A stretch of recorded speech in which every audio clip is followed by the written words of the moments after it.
Now, it could be said that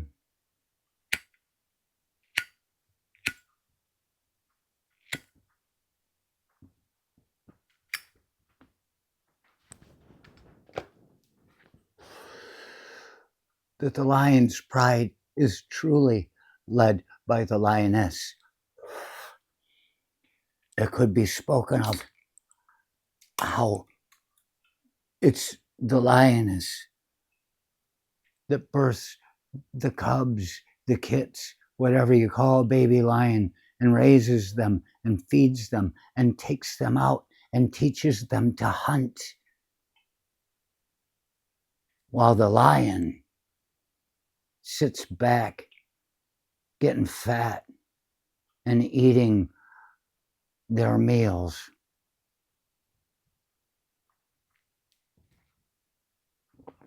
They might fight every once in a while, do what they're meant to do, but they're really not part of what makes a lion beautiful.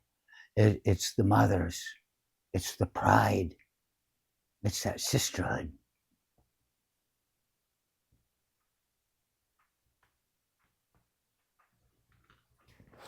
I suppose we can't gloss over the fact that in the fighting, if the leader of the pride, the lion, can't fight off all the rogue lions that come in to take the women, that the women aren't very good at protecting their children when that fat fuck falls down dead or is run off like a coward. And then the other rogues fight each other to see who gets the pride. And the one that gets the pride, the reason they kill all the cubs is because it sends the female into estrus. She goes into heat because she's lost a child and she wants it back. She thinks she can replace it. Who hasn't gotten a kitten thinking you wanted to take that one in because you think you can get it to be like the one that you just lost, and you find out, it's not the same damn thing. But this happens. And the rogue that wins goes and takes them all, and now you've got a whole new fucking group of children that are probably assholes, just like their last dad, just like the new dad. Meet the new boss, same as the new boss, laying around getting fat and let the woman do the work, raise the kids, teach them to hunt.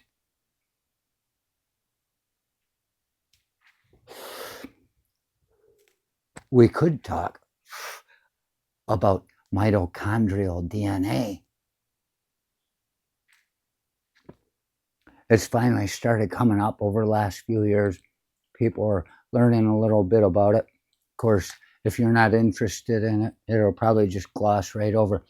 But mitochondrial DNA, the way I understand it, is just passed through the woman, and it's passed to every female, and it's passed to the males too. But the male doesn't pass it on through its sperm. It comes from the ovum, the egg that comes from the woman. Which came first, the chicken, the egg? The egg probably never came at all, but it's still going to bear the fucking fruit.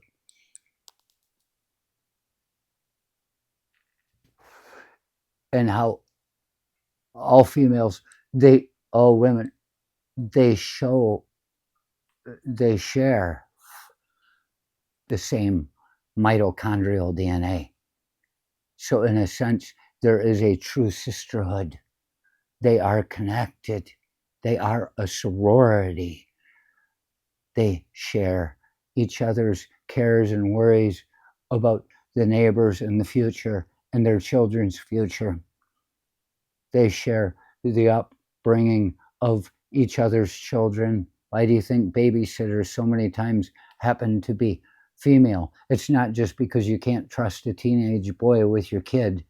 It's because the females seem to care more. And if you got a teenage boy that you think you can trust with your kid, you might want to get a background check done on him.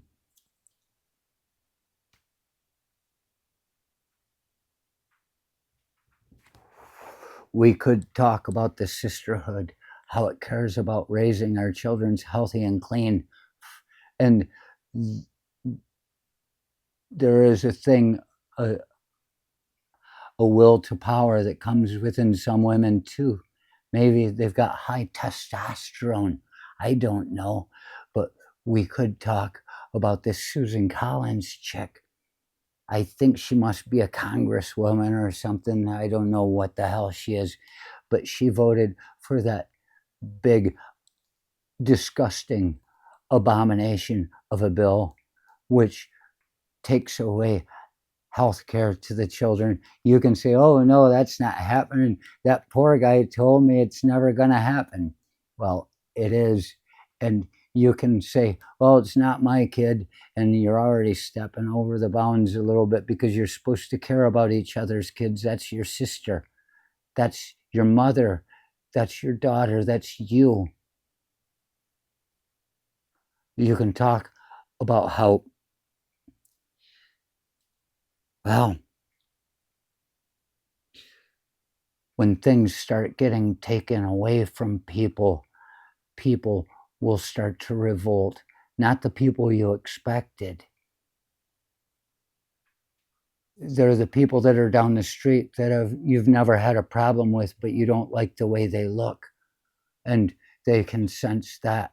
So when it comes time and you're doing just fine and they've lost everything because of some guy's idea, they're going to be breaking into your house. They're going to be burning your garage. They're going to be siphoning your gas.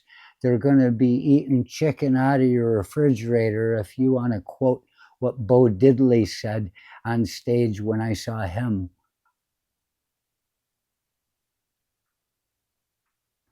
You're going to talk about a future that's not so clean and healthy as you thought you deserved for your kids. Screw the other kids. We can talk about how to define a woman and use Susan Collins as an example. She doesn't care about your kids. She doesn't care about our community. She doesn't care about raising something beautiful, just hateful. She only cares about sitting at home and getting fat while the others are out doing the work. So if you want to define a woman based on the lioness and mitochondrial DNA, Susan Collins is not a woman.